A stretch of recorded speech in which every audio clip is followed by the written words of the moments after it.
Good afternoon, everyone. Vietnam, as the current president of the Security Council, is very pleased to organize today's open debate on sexual violence in conflict. The issue has been important in part of the Council agenda, as the sexual violence in conflict continues to occur in many parts of the world, with profound impact on the victims, especially women and girls.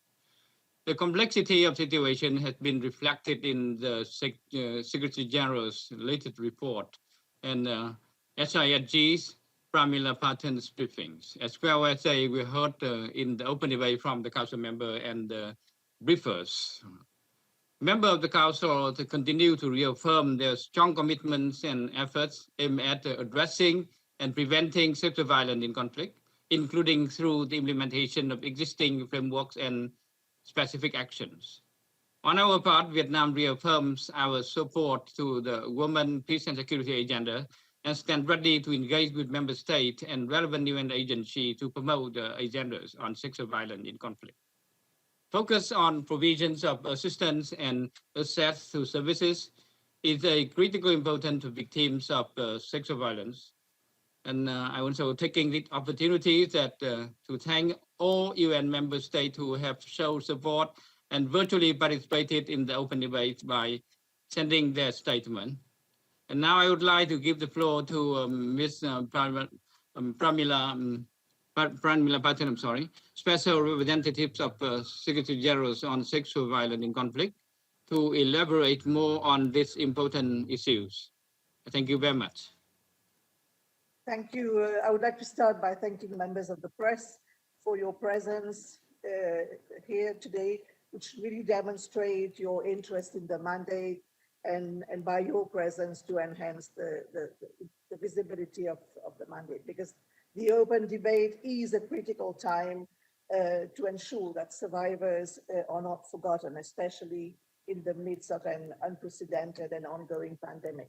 This morning, I presented the annual report of the Secretary General on conflict-related sexual violence to the Security Council. This is the 12th annual report on this subject and the second one since the advent of the COVID-19 pandemic, which has affected all aspects of the work of the United Nations, with my mandate not having been spared. I also take this opportunity to thank and commend the leadership of Vietnam as President of the Council for convening today's debate and for lending visibility to this issue, which really helps to ensure that survivors are not forgotten. This morning, we had the opportunity also to hear firsthand frontline perspectives from a civil society activist from South Sudan, our senior women protection advisor from the Central African Republic, and Nobel Peace Prize laureate Dr. Denis Mukwege from the DRC. And their knowledge and experience greatly enriched our collective search for solution. During the debate, I was very encouraged to hear strong and substantive statements from many council members, which underline the importance of eradicating conflict-related sexual violence as a threat to security and an impediment to peace. In fact, today's debate picked up where we left off last year, continuing the critical focus on turning commitments into compliance and resolutions into solutions and real-world results. It built upon the foundation laid in Resolution 2467, which called for a survivor-centered, rights-based approach in all prevention and response efforts. The debate also focused on taking stock of both the persistent and entrenched, as well as new and emerging challenges in our response, and assessing and addressing the gaps that remain. The report before us provides a clear illustration of how these gaps and challenges have been exacerbated over the past year by the COVID-19 pandemic. It paints a harrowing picture of how sexual violence has continued to be used as a tactic of war, torture, terror, political repression, and reprisal, even as the avenue for reporting and response have become narrower than ever. And in fact, what the past year has revealed is that the risk of falling victim to sexual violence have not diminished, but the possibility to seek assistance and redress has. And every year we analyze the reasons that wartime sexual violence remains a chronically underreported crime. And we look at social stigma, insecurity, fear of reprisal, lack of services. And this year, underreporting has been exacerbated by COVID-19 related restriction and constraints.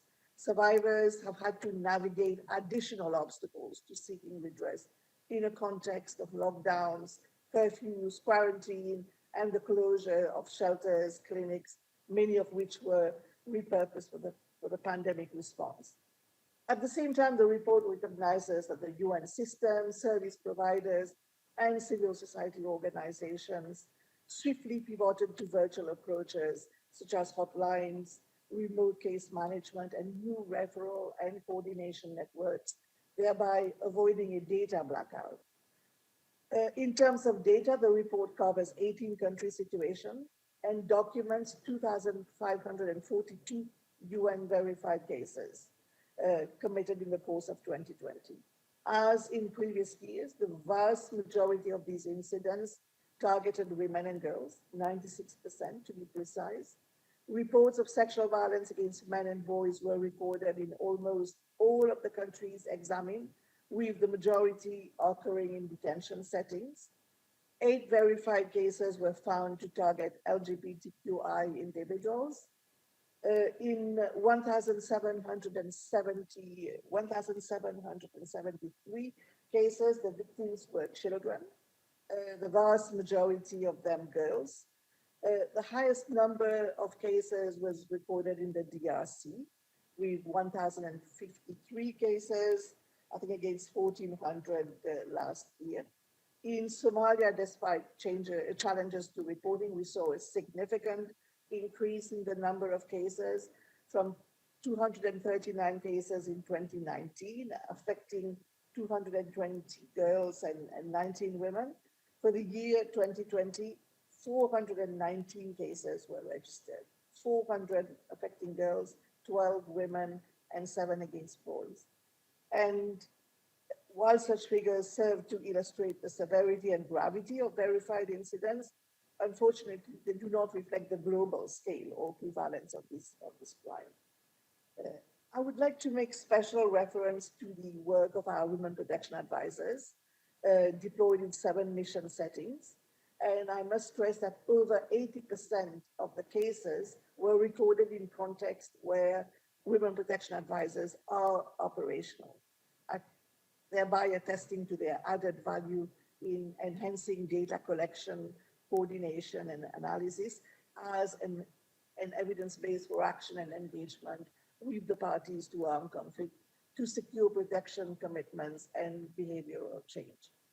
This year marks the first time that the situations of Ethiopia and Cameroon have been included within the ambit of the report, namely in the section on emerging concerns.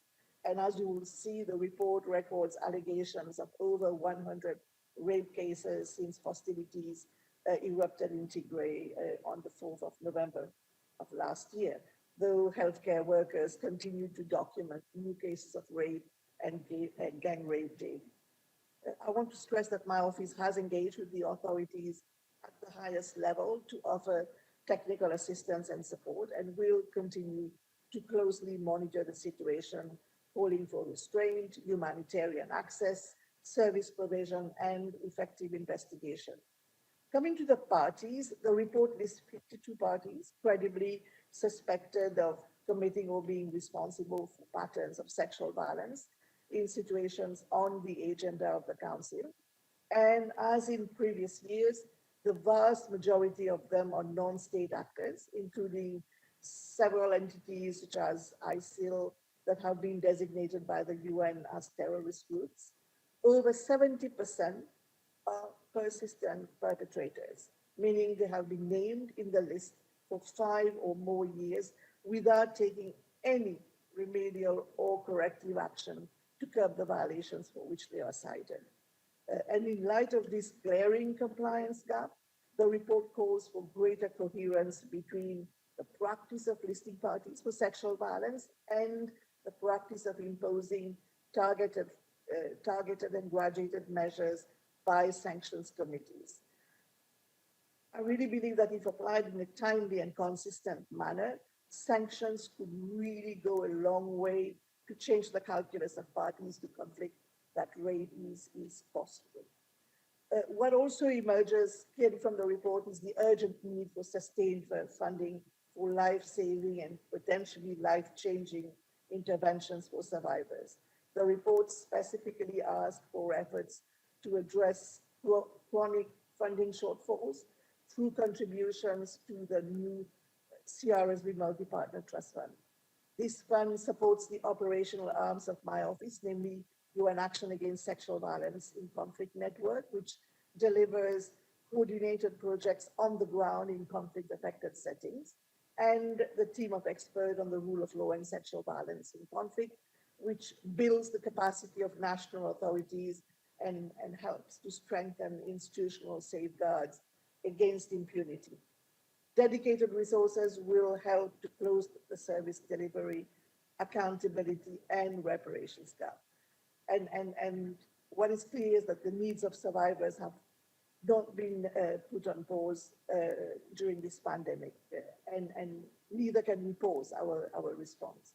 So with this, I'll end here, and I will be very happy to answer your questions. Thank you, SRSG. Now the floor is open for questions. And I would like you to identify yourself and make your question clear and to the point. I see James. So, James, please. Thank you very much, Mr. President. My questions to both of you relate to Tigray. To the SRSG Patten, you described a level of cruelty beyond comprehension.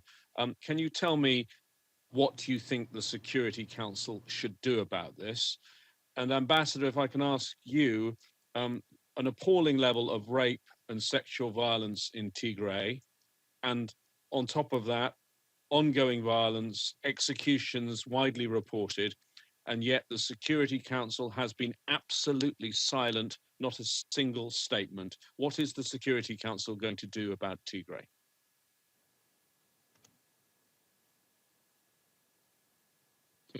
SRSG is over to you first.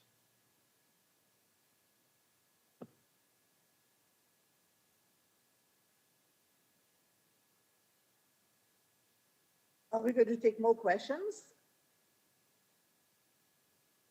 Okay, so you take this question first while waiting for the others on Mozambique, okay? Right. What should the council do? I think this is a question which befits the president of the council. I think what is clear is that from the perspective of the UN, it is true that due to a number of issues such as communication blackout, insecurity, and restriction on access, it has been difficult for the UN to verify each and every alleged incident. But I think this is no reason not to take those allegations seriously, especially given that we are dealing with a crime which is usually shrouded in silence and is chronically underreported. I do not think that the Security Council can continue to ignore these multiple accounts of sexual atrocities being committed, as well as all the signs that point to the use of sexual violence as a weapon of war. And I think it is about applying the robust normative framework that is in place with no less than 10 resolutions on women, peace and security, and to act accordingly, because there are credible reports, for example, of the targeting of health facilities and shelters for survivors, credible reports of threats against medical personnel, credible reports of threats against journalists documenting sexual violence cases. And all these are patterns and trends that we see all too often in conflict zones where sexual violence is widespread and systematic. And as such, we must view and address them as the critical warning signals that they are. Over. Thank you, SRSG.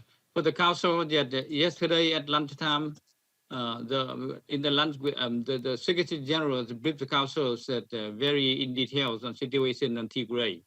And tomorrow mornings, that the Council is planned to have an AOV meeting, AOV discussions on Tigray, but overall issue in Tigray, including the question you raised. Thank you, James.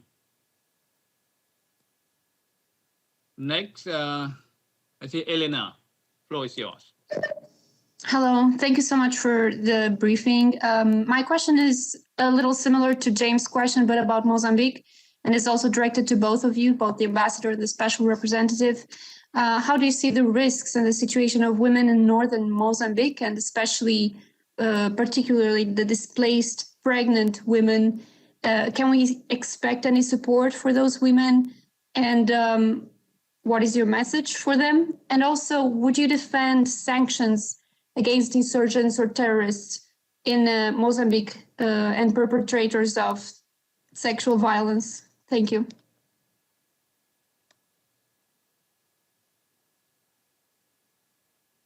Thank you very much. So over to you first, SRSG. My office is following very closely the rapid degradation in the humanitarian situation in northern province of Cabo Delgado due to escalating violence caused by fighting between state security forces and armed elements and groups. I am extremely concerned about the escalation of conflict that has actually caused a serious humanitarian crisis, forcing almost 700,000 people from their homes. And according to UNHCR, half of whom are children, especially boys and girls. We have information of being particularly affected with reports of recruitment and use by armed groups, sexual violence, abduction, and disrupted access to humanitarian assistance. A couple of weeks ago, I issued a joint statement with my colleague Virginia Gamba, SRSG on children and armed conflict, as well as the SRSG on violence against children, where I expressed concern about the horrific attacks on villages and killings, beheading, kidnapping, rape, and abduction of civilians, including women and children. And I will continue to monitor the situation and will engage with the authorities. And I take this opportunity to urge the authorities to ensure that all survivors, especially children and women, are provided with timely medical and psychosocial help, and that the protection and humanitarian needs of the civilian population, but more especially women and children, be urgently addressed.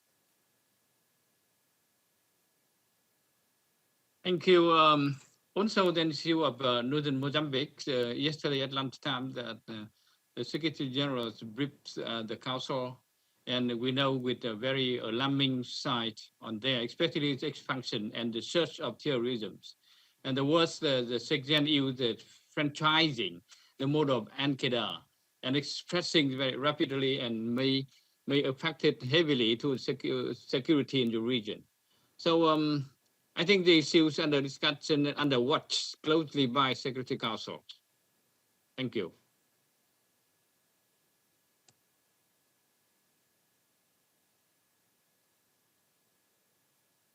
I see no more requests on the chat. So the Stakeout section is adjourned here. Thank you very much for joining us. Thank you, Adaji.